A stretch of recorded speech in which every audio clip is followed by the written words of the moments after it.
Question number 13 है। यदि AB का एक मध्य बिंदु C है तथा P कोई अन्य बिंदु है जो AB पर नहीं है, तो सिद्ध कीजिए कि PA प्लस PB बराबर 2PC। तो पहला तो एक हम रेखा खींच लें AB का मध्य बिंदु C है, तो C जो है वो AB रेखा पे है, तो AB पे एक बिंदु मध्य बिंदु C बना दो। मध्य बिंदु आना बीच का बिंदु, ठीक है। बाकी बात एक अन्य बिंदु जो AB रेखा पे नहीं है, वो अन्य बिंदु का है P कहीं बाहर है, तो P को A से मिला दो, B से मिला दो और C से मिला दो, तीनों बिंदुओं से मिला दो, ठीक है। इतनी बात क्लियर है। अब जाके आगे समझे कि हमें सिद्ध करना है PA प्लस PB बराबर 2PC, ठीक है। तो बहुत ध्यान से एक एक स्टेप को देखें, ठीक है। अगर देखो बड़े आसानी से सीख गया, कोई दिक्कत नहीं, बहुत सरल है। समझे ना कैसे करना है। PA लेफ्ट हैंड साइड ले हमने PA plus PB, left hand side ले PA प्लस PB,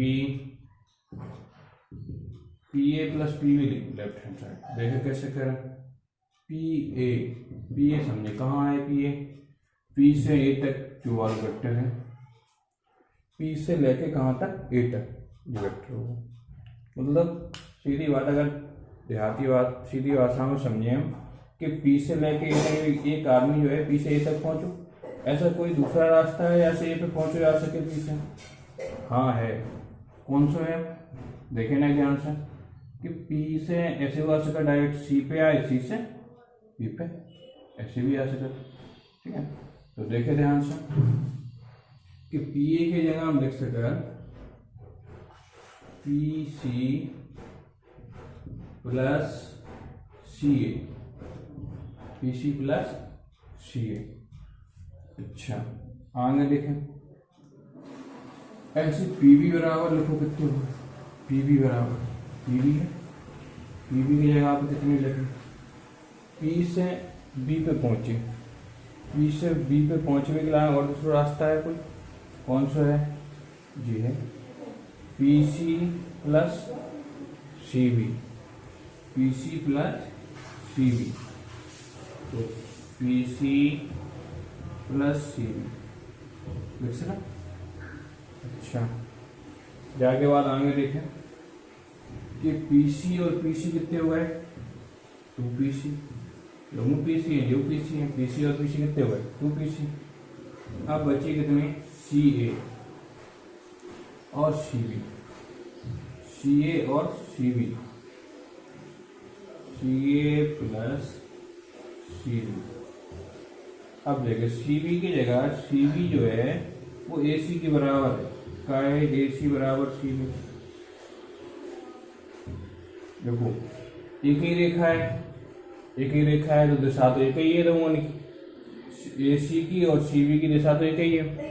और जो मध्य बिंदु है, तो जाएगी AC की लंबाई और CB की लंबाई कैसी हुआ बराबर का है। AB का मध्य बिंदु C है, C का है मध्य बिंदु है। अगर C मध्य बिंदु है तो जो AC की लंबाई है वही CB की लंबाई है, लंबाई बराबर है, तो AC बराबर का हो जाए CB। तो जहाँ CB लिखे होते हैं हम AC लिख सकते हैं, कितने लिख सकते? CB की जगह पे हमने लिख दिया कितने? AC लिखे। अच्छा AC को अगर हम चेंज करें, AC को अगर हमें CA बनाना है, AC को क्या बनाना है हमें? CA। AC को अगर हम CA बनाना है तो ये अक्षर पलटना पा रहा है, तो CA हो जाए, और अक्षर अगर पलटे यार तो माइनस लग जाए, क्या लग जाए? माइनस। ये CA की दिशा चेंज हो गई, दिशा चेंज हो तो माइनस लगे, तो AC को अगर CA बनाना है तो क्या लगाना पड़ा हमें? माइनस। अच्छा जी माइनस के कट गए, प्लस माइनस के कितने बचे? 2PC सिद्ध हुआ RHS। ये ग्रुप करने दो।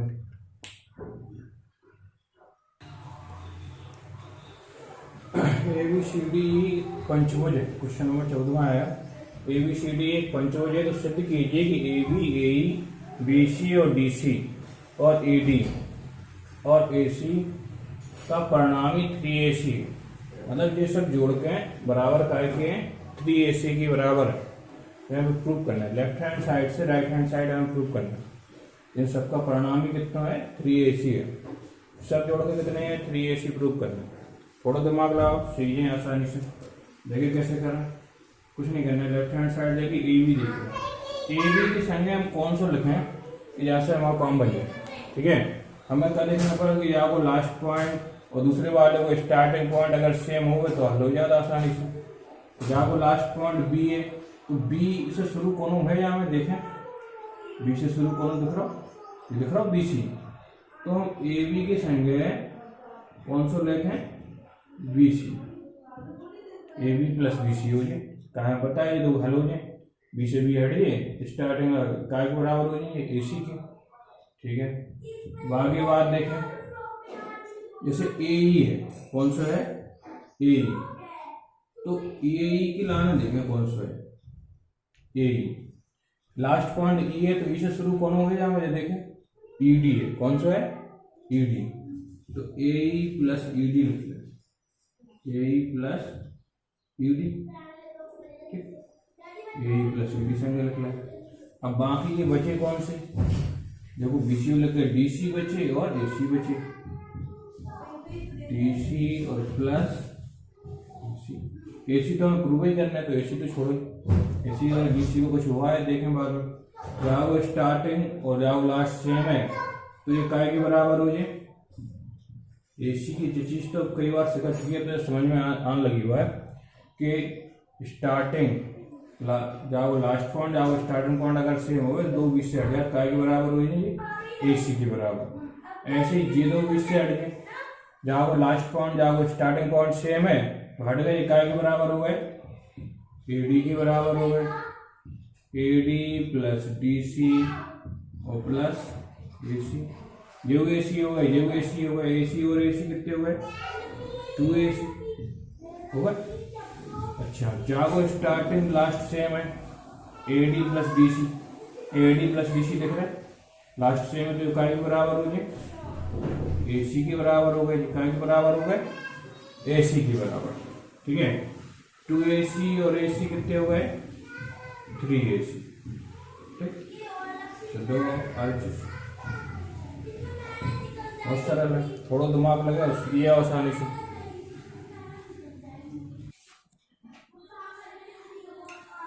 क्वेश्चन नंबर 15 है, यदि वेक्टर A और वेक्टर B एक समचतुर्भुज की दो क्रमागत भुजाएं हैं तो अन्य क्रम से दी गई 4 भुजाएं ज्ञात करो। ठीक है, तो आगे की हमें 4 भुजाएं ज्ञात करने, 2 भुजाएं हमें देंगी, कौन कौन सी देगी, AB और BC, AB और BC। अन्य 2 क्रम से दी गई 4 भुजाएं ज्ञात करना। ठीक है, तो मान लीजिए जैसे AB और BC 2 क्रमागत भुजाएं, एक वेक्टर A होगी और एक वेक्टर B होगी, बाकी की चारों भुजाएं निकालना, कौन कौन सी निकालना है, AB और BC तो हमें दी गई, बाकी की 4 भुजाएं हमें निकालना है। वे कैसे निकाल, कौन कौन सी निकालना है, CD निकालना है, DE निकालना है, EF निकालना है और F निकालना है। ये चारों भुजाएं निकालना है हमें। ठीक है, कौन कौन सी निकालना है हमें, CD और DE और EF और FA, ये चारों निकाल। ठीक है, ये 4 भुजाएं निकालने से पहले थोड़े समझ लें हम कैसे करना है। पहले हम एक निकालें AC, कौन सी भुजा निकालें, AC, और AC बराबर तुम समझ गए हो क्या करना है, AC बराबर हुआ है AB प्लस BC। AC बराबर क्या है, हुआ AB प्लस BC, और AB बराबर हमें कितने देंगे, AB बराबर हमें देंगे वेक्टर A और BC बराबर वेक्टर B। तो AB और BC निकलेगा। ठीक है, AC निकलेगी, अब जाके बाद हमें निकालना है कौन सी है, AD और AD बराबर का मुझे बताओ, वेक्टर AD का की दुगनी हो, BC की दुगनी हो, जो AD वेक्टर है वो BC को कैसे हो, दुगना, तो 2B वेक्टर हो गए, कितने हो जाए, AD बराबर 2B वेक्टर। ठीक, अब निकालें भुजाएं, सी डी निकालना है, क्या निकालना है, सी डी। तो सी डी कैसे निकालना, तो सी एक दो व्यक्ति थे, सी से चले डी पे और डी से सी से डी पे पहुंचे, सी से डी पे पहुंचने के लिए दूसरा रास्ता देखो कैसे पहुंचे, ऐसे पहुंच सका था सी ए प्लस ए डी हो सका, सी डी बराबर हो सका सी ए प्लस ए डी। जी कैसे होगा, थोड़ा दिमाग लगाओ। सी से डी पे पहुंचने के लिए जो वाला एक रास्ता है, दूसरे रास्ता से देखे तो ऐसे ऐसे आए और ऐसे ऐसे पहुंचे, ऐसे पहुंच सका था घूम के। तो सी ए प्लस ए डी, ठीक है, इतनी बात समझ में आई कि सी ए प्लस ए डी हो गया। अच्छा, अब सी ए बराबर पता नहीं है, ए सी बराबर पता है, तो सी ए को अगर हम पलट दें तो माइनस ए सी हो जाए, कितनी हो जाए, माइनस ए सी, और ये ए डी है जिनके मान पता है हमें। ए सी को मान कितना है बताओ, ए सी को मान vector A plus vector V. अच्छा, और ए डी को मान कितना है, ए डी बराबर हमें देगा 2v वेक्टर बी। अब माइनस को अंदर गुणा करें तो माइनस के ए और माइनस के बी और प्लस के ये हो जाए प्लस के 2v वेक्टर, दो में से चलोगा माइनस को तो प्लस के बी वेक्टर और माइनस के ए वेक्टर, इतने बचे। ठीक, ये काय के बराबर आ गए सी डी वेक्टर। एक निकल आई हो जाए, दूसरी देखें। अब हमें निकालने कौन सी, डी निकालने, कौन सी निकालना है, डी निकालना। तो डी देखो कैसे निकालें, डी वेक्टर अगर हमें निकाल रहे हैं, ठीक है, तो डी वेक्टर निकालने के लाने डी जो है वो ए बी के बराबर नहीं हो, ठीक है, डी बराबर का हुआ है माइनस ए बी, ठीक है, डी बराबर काय के हुआ है, बी ए के बराबर हुआ है, डी काय के बराबर हुआ है, बी ए के। लेकिन अगर हमें ए बी लिखने है बी ए को तो माइनस ए बी लिख, कितने लिखा, माइनस ए बी। जो बी ए वेक्टर जो है वो बी ए वेक्टर को अगर हम लिखने हैं तो माइनस ए बी लिख सकते, ठीक है। जब तो हमें पता है कि डी जो है वो काय के बराबर है, वो चित्र में जा रही है, चित्र में जा रही, तो डी बराबर है काय के, बी ए के, ठीक है। अब बी ए को हम अगर ए बी में बदलना है तो क्या कर रहे हैं, माइनस ए बी लिखना है, क्या लिख रहे हैं, माइनस ए बी, कोई दिक्कत। अच्छा, ए बी को माना पता है कि तुम्हें vector A minus vector A हुआ है, ठीक है। बाकी बात ई एफ देखें, कौन सा वजह देखना है हमें, ई एफ, जो निकल ई एफ वेक्टर निकाला, ई एफ वेक्टर निकालना तो ई एफ वेक्टर डी तो है जो काय के बराबर हुआ है, सी बी के, काय के बराबर हुआ है, सी बी वेक्टर के बराबर हुआ है। और सी बी को हम माइनस बी सी लिख सकते, कितने लिख सकता हूँ, माइनस बी सी। और बी सी बराबर कितने हैं बताओ, बी सी बराबर वेक्टर बी है माइनस बी वेक्टर, ये हो लास्ट हो जाएगा निकालने में एफ ए, कौन सी भुजा निकालना है, एफ ए। एफ ए अगर हम भुजा निकाल रहे तो एफ ए काय के बराबर हुआ है, डी सी के, एफ ए बराबर हुआ है डी सी। देखो एफ ए दिशा में आ रही है, दिशा में जा रही है, तो एफ ए बराबर काय के हुआ है, डी सी के।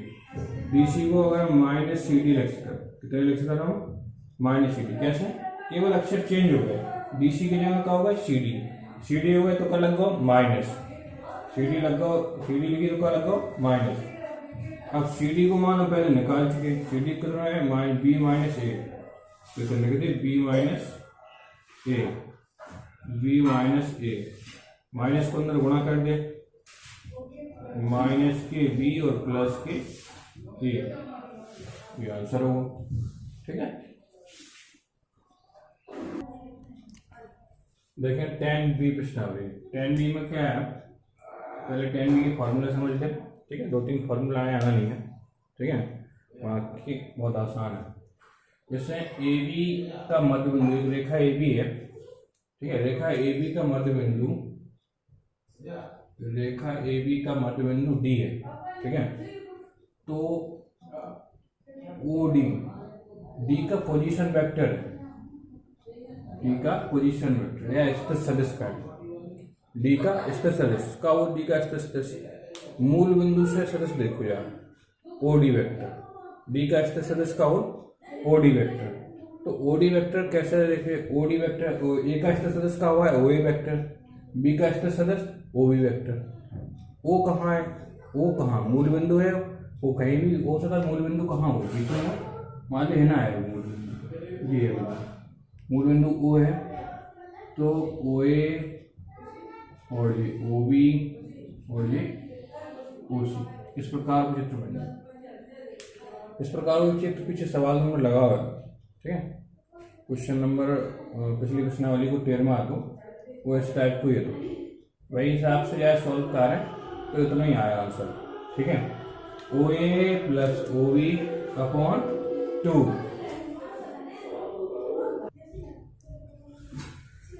ओ ए प्लस ओ बी और ये ओ डी, जी हमें लिखना है। तो ओ डी वेक्टर बराबर का हुआ है ओ ए प्लस ओ बी अपॉन 2। इधर का है ए और बी का मध्य बिंदु है, डी का है मध्य बिंदु, तो ओ डी वेक्टर बराबर ओ ए प्लस ओ बी बटे 2। ओ ए का है ओ डी है डी का स्थित सदस्य, ओ ए का स्थित सदस्य, बी ओ बी का है बी का स्थित सदस्य, मतलब ओ का है, ओ इधर मूल बिंदु है, मूल बिंदु से देखना है स्थित सदस्य, ठीक है। ऐसे ही ए बी रेखा अंतर्वाहित करेगा, ए बी रेखा को बिंदु डी M1 अनुपात M2 के अनुपात में बांटता है, ठीक है। एक रेखा ए बी है, बाय बिंदु डी जो है M1 अनुपात M2 के अनुपात में बांटता है। जो यहाँ बिंदु है वो जो वाली रेखा को M1 अनुपात M2 के अनुपात में बांटता है। तो हमने एक चीज पहले अंतर्वायन और वायतावायन सिखाए है, ठीक है। तुमने सीखे वहाँ कि M1 जो अनुपात है वो कब अपने वाले को नहीं देखा, कहाँ देखा, दूसरे वाले, ठीक है। तो M1 इंटू कितने हुआ ओ बी लिखे जाए, और M2 इंटू कितने लिखे जाए ओ ए। M1 के संगे कौन लिखे जाए ओ बी, और M2 के संगे ओ ए। तो M1 into O B, M2 into O A बटे M1 प्लस M2, ठीक है। ओ बी का है, बी का स्थित सदस्य, ओ ए का है, ए का स्थित सदस्य निकालने का है ओ डी वेक्टर, बिंदु डी है वहां को ओ डी वेक्टर निकालना। तो एक सूत्र होगा जो अंतर्वायन के लाना है, और दूसरा सूत्र है बाह्यवायन के लाना है। वायतावायन के लाना देखें, वायतावायन के लाना कैसे हुआ, वायतावायन में ए बी रेखा बिंदु डी को M1 अनुपात M2 के अनुपात में विभाजित करती है। तो कैसे करती है, जो एक रेखा ए बी है जहाँ पर रेखा के अंदर नहीं है बिंदु डी, डी कहाँ है, ये रेखा पे है लेकिन बाहर है, बाहर है, तो यहाँ मतलब जो कैसी है वायतावाहित कर रही, कैसी कर रही, वायतावाहित कर रही। तो M1 और ये M2 है, अच्छा। तो ओ डी वेक्टर बराबर हो गया M1 dot into O B माने M2 इंटू ओ डी, मतलब सेम सूत्र है, केवल बीच में क्या लग जाए माइनस, ये प्लस वाला और ये माइनस वाला। जहाँ में कहूँ जो बिंदु डी हो जो बीच में नहीं हो, ये रेखा हो लेकिन कहाँ हो, बाहर, ठीक है। यहाँ से जाके यार वायतावाहित कर रही, कैसे कर रही हो, वायतावाहित, ठीक है। अच्छा, अब सवाल देखो 10B क्वेश्चन नंबर पहला है, यदि बिंदु ए और बी का स्थित सदिश क्रमशः ए और बी है, ए और बी का स्थित सदिश क्रमशः ए और बी है, तो A B vector, A B का मध्य बिंदु, ए बी का मध्य बिंदु का स्थित सदिश ज्ञात करो। एक रेखा ए बी है, एक रेखा का है ए बी, ए बी का मध्य बिंदु मान लो डी है, कितना है मध्य बिंदु डी, माना कि मध्य बिंदु कितना है डी है, माना मध्य बिंदु, माना ए बी का मध्य बिंदु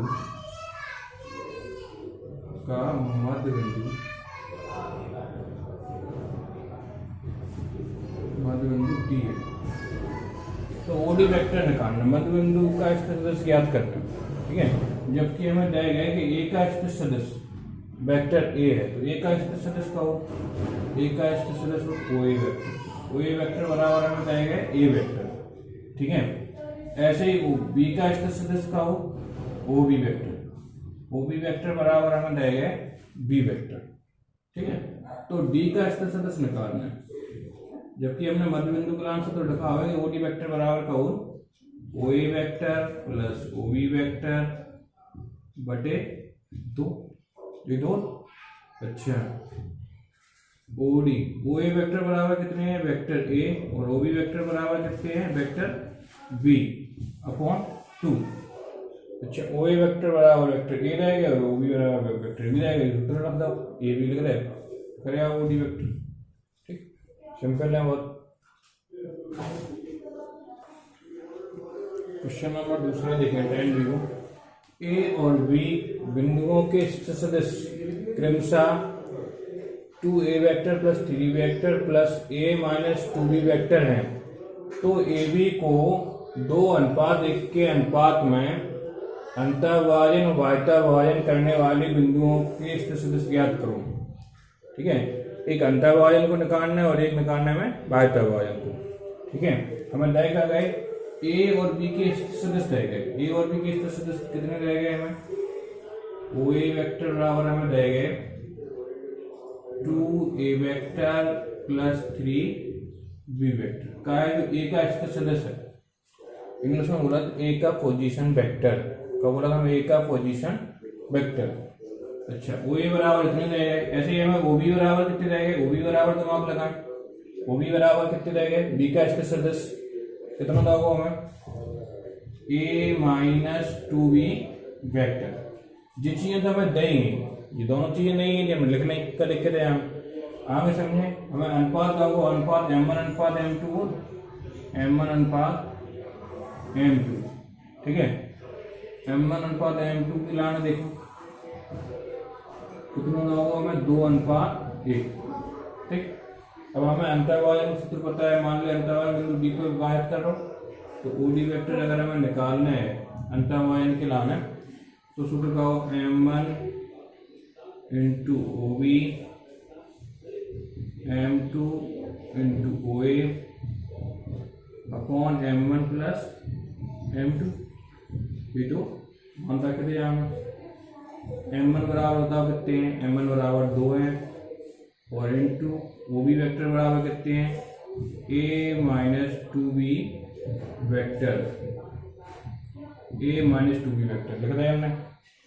बाकी बात प्लस m2 बराबर कितने हैं, 1 इंटू ओ ए वेक्टर बराबर कितने हैं, 2a vector plus 3b vector.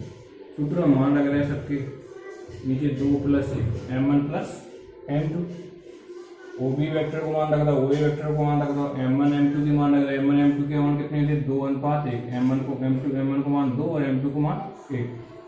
देखें 2 को अंदर गुणा करें यहाँ में, 2a वेक्टर माइनस के 4b वेक्टर, 1 को अंदर गुणा करें 2a वेक्टर प्लस के 3b वेक्टर। ठीक है, अपॉन कितने 3। अच्छा, 2a वेक्टर और ये 2a वेक्टर कितने हुए हैं, 4a वेक्टर, कितने हो गए 4a वेक्टर, और 4 में से 3 गए, कितने बचे, माइनस के b वेक्टर, और अपॉन कितने हैं 3। जी ओडी वेक्टर बराबर होगा, क्या बराबर होगा ये, ओडी वेक्टर। अच्छा, अगर ये बाह्यभाजित कर दो, तो बाह्यभाजित के लाने ओडी वेक्टर बराबर कितने होते, ओडी वेक्टर बराबर होते हैं m1 OB, बीच में केवल माइनस आ जाता है, m2 OA upon m1 minus m2। अच्छा, देखें सबके मान रखें, m1 को मान कितना है 2 इंटू ए माइनस 2b वेक्टर, और माइनस m2 को मान कितना है, m2 को भी मान रख रहे हैं, m2 को मान कितना है 1 into 2a plus 3b vector upon 2 minus 1। नीचे समझे, 2 को अंदर गुणा करो, 2a वेक्टर और माइनस के 4b वेक्टर, और माइनस के 2a वेक्टर और माइनस के 3b वेक्टर। नीचे कितने बच्चे, एक को नीचे कोनो मतलब नहीं है लिखने को, 2a में से 2a चले गए 2 ये खत्म हो गए और ये कितने हो गए 4 3 7 माइनस के 7 बी वेक्टर जी ओडी वेक्टर बराबर हो गए क्या के बराबर हो गए ओडी वेक्टर जो बाहर वायन के लाना होगा ठीक है जो अंतर वायन के लाना निकालो और जो बाहर वायन के लाना